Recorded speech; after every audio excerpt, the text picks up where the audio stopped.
കൂട്ടുകാർക്കും നല്ലൊരു ദിവസം ആശംസിച്ചാണ് മാമ്പഴത്തിന്റെ പുതിയ വീഡിയോയിലേക്ക് സ്വാഗതം. നമുക്ക് നേരെ കിരണിന്റെയും കല്യാണിന്റെ ഇന്നത്തെ വിശേഷത്തിലേക്ക് പോയാലോ. ഇന്നത്തെ വിശേഷത്തെ കാണിച്ചിരിക്കുന്ന വാദപ്രതിവാദങ്ങൾക്കെല്ലാം ശേഷം കോടതി വിധി പറയാനായിട്ട് ജഡ്ജി തുടങ്ങുമായിരുന്നു.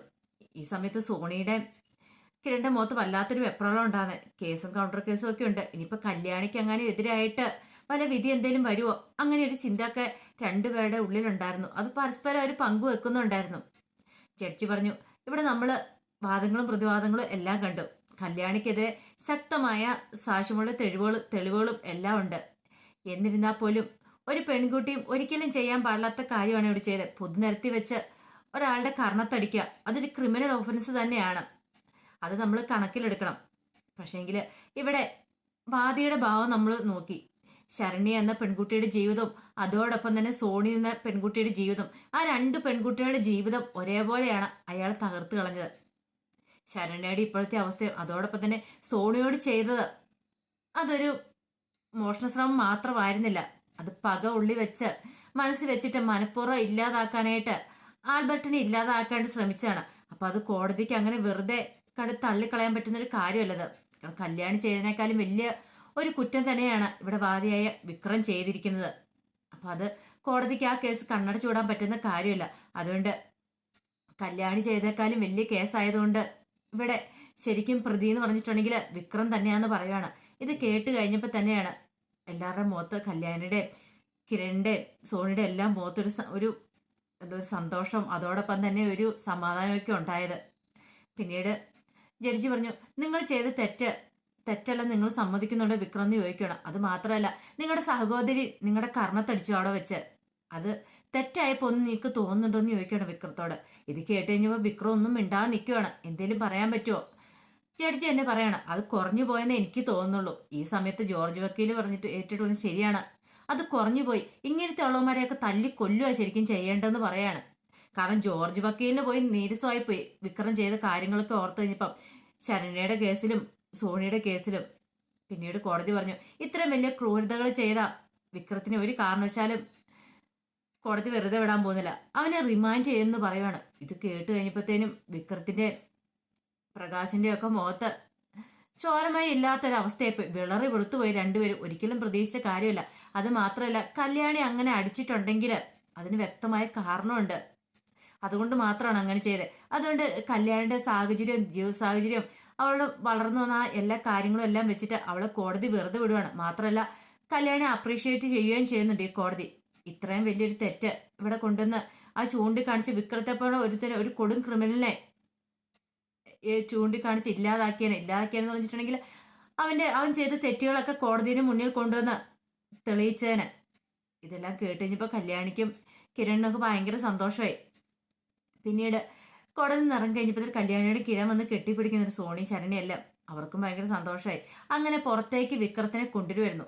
വിക്രത്തിന്റെ ഈ അവസ്ഥ കണ്ടു കഴിഞ്ഞപ്പോൾ പ്രകാശന് സഹിച്ചില്ല. വിക്രം തല കുണിച്ച് ഇറങ്ങി വരുന്ന പ്രകാശനം കൂടി ചെല്ലുവാണ്.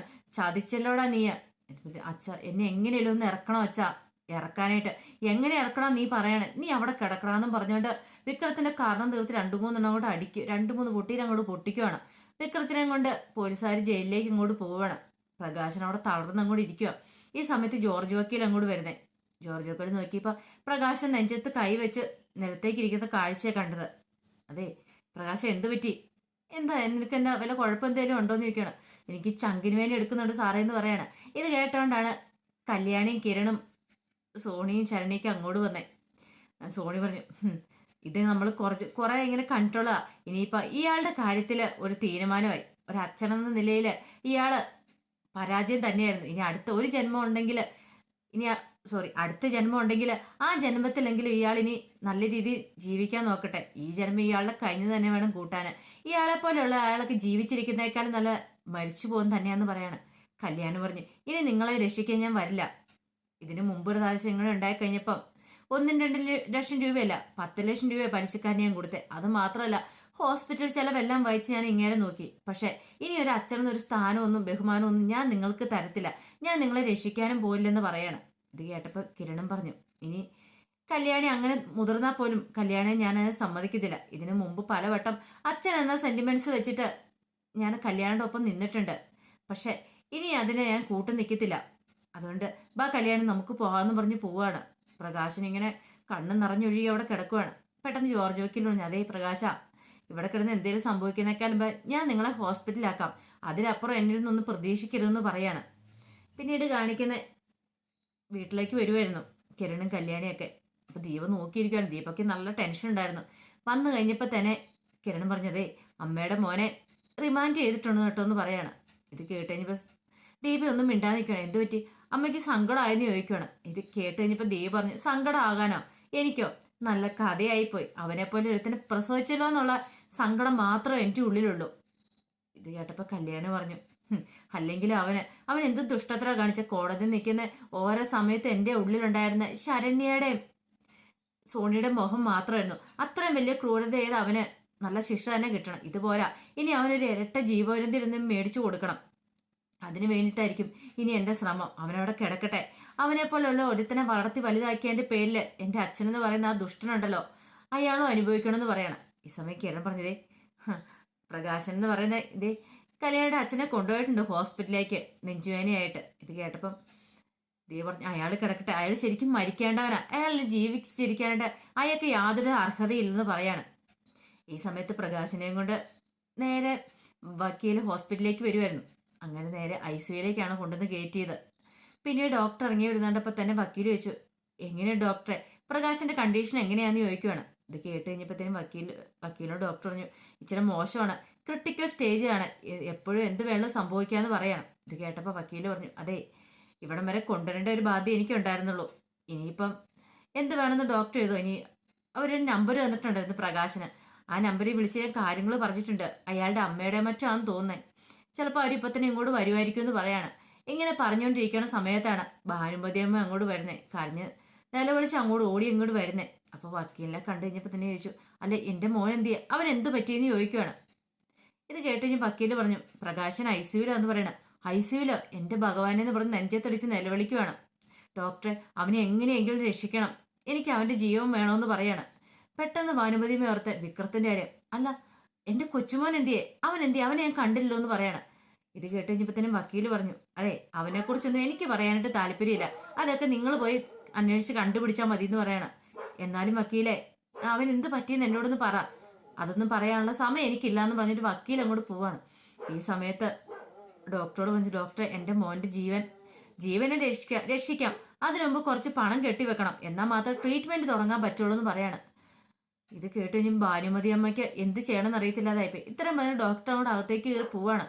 ഭാനുമതി ഓർത്ത് ഇനി അങ്ങോട്ട് പോവും, ആരോട് പൈസ വയ്ക്കും. പെട്ടെന്ന് ഡോക്ടറുടെ ക്യാബിനിലേക്ക് മുത്തച്ഛൻ കയറി ചെല്ലുവാണ്. അങ്ങോട്ട് കയറി ചെന്നിട്ട്, ഡോക്ടറെ പൈസ എങ്ങനെ ഞാൻ ഉണ്ടാക്കി തരാം, എനിക്ക് എൻ്റെ മോൻ്റെ ജീവൻ വേണമെന്ന് പറയണം. അന്നൊരു കാര്യം ചെയ്യുക, നിങ്ങൾ ആദ്യം പൈസ ഉണ്ടാക്കിക്കൊണ്ട് വരാൻ പറയണം. അല്ല ഡോക്ടറെ, അതിനുമുമ്പ് ട്രീറ്റ്മെൻറ്റ് തുടങ്ങണമെങ്കിൽ ആരുടെ കയ്യെ വേളം ഞാൻ പിടിക്കാം, ആരുടെ വേളം ഞാൻ സംസാരിക്കാം, ഡോക്ടർ ഒന്ന് ട്രീറ്റ്മെൻറ്റ് തുടങ്ങാൻ പറയണം. ഇത് കേട്ട് കഴിഞ്ഞപ്പോൾ ഡോക്ടർ പറഞ്ഞു, അങ്ങനെ എനിക്ക് ട്രീറ്റ്മെൻറ്റ് ഒന്നും തുടങ്ങാൻ പറ്റില്ല, ഇത് എൻ്റെ ഹോസ്പിറ്റലല്ല, എൻ്റെ സ്വന്തം ഹോസ്പിറ്റലായിരുന്നു, എനിക്ക് എന്തെങ്കിലും ചെയ്യായിരുന്നു, ഇത് ഞാൻ ഇവിടുത്തെ ഒരു വെറും സ്റ്റാഫ് മാത്രമാണ്, അതുകൊണ്ട് എനിക്കൊന്നും ചെയ്യാൻ പറ്റില്ല, കെട്ടാനുള്ള പൈസ കെട്ടി കഴിയുവാണെങ്കിൽ മാത്രം ട്രീറ്റ്മെൻറ്റ് തുടങ്ങും, ഇല്ലെങ്കിൽ നിങ്ങളുടെ മോൻ്റെ ജീവൻ അപകടത്തിലാണെന്ന് പറയണം. ഇത് കേട്ട് കഴിഞ്ഞപ്പോൾ എന്ത് ചെയ്യണമെന്ന് അറിയത്തില്ലാതെ ഭാനുമതിയമ്മ പുറത്തേക്ക് ഇറങ്ങി വരുവാണ്. എന്നിട്ട് ഇങ്ങനെ നിൽക്കുവാണ്. പിന്നീട് നേരെ പ്രകാശൻ കിടക്കുന്ന ICUവിൻ്റെ അങ്ങോട്ട് ചെല്ലുവാണ്. പുറത്തോട് നോക്കിക്കഴിയുമ്പോഴത്തേനും പ്രകാശൻ ഇങ്ങനെ ചങ്കിന് വേദന കൊണ്ട് കിടന്ന് പൊളയുന്ന കാഴ്ചയാണ് കണ്ടത്. ഈ കാഴ്ച കണ്ടു കഴിഞ്ഞപ്പോൾ എന്ത് ചെയ്യണമെന്ന് അറിയത്തില്ലാതെ ഞെട്ടിത്തെറിച്ച് നിൽക്കുകയാണ് ഭാനുമതിയമ്മ. അതിൻ്റെ വിശേഷങ്ങളൊക്കെയാണ് നമ്മളിന്ന് കണ്ടത്. ഇതിൻ്റെ ബാക്കി വിശേഷങ്ങളായിട്ട് വൈകുന്നേരത്തെ പ്രൊമോയിൽ വരാം കേട്ടോ. ആദ്യമായിട്ട് കാണുന്നവരാണെങ്കിൽ ചാനൽ ഇഷ്ടപ്പെട്ട ഒന്ന് സബ്സ്ക്രൈബ് ചെയ്യാൻ മറക്കരുതേ. അതോടൊപ്പം തന്നെ കണ്ടുകൊണ്ടിരിക്കുന്ന എല്ലാവരുടെ സപ്പോർട്ടിലേക്കും തുടർന്നും പ്രതീക്ഷയുണ്ട്. എല്ലാവർക്കും ഒരിക്കൽ കൂടി നല്ലൊരു ദിവസം ആശംസിച്ചുകൊണ്ട് നിർത്തുന്നു. നന്ദി.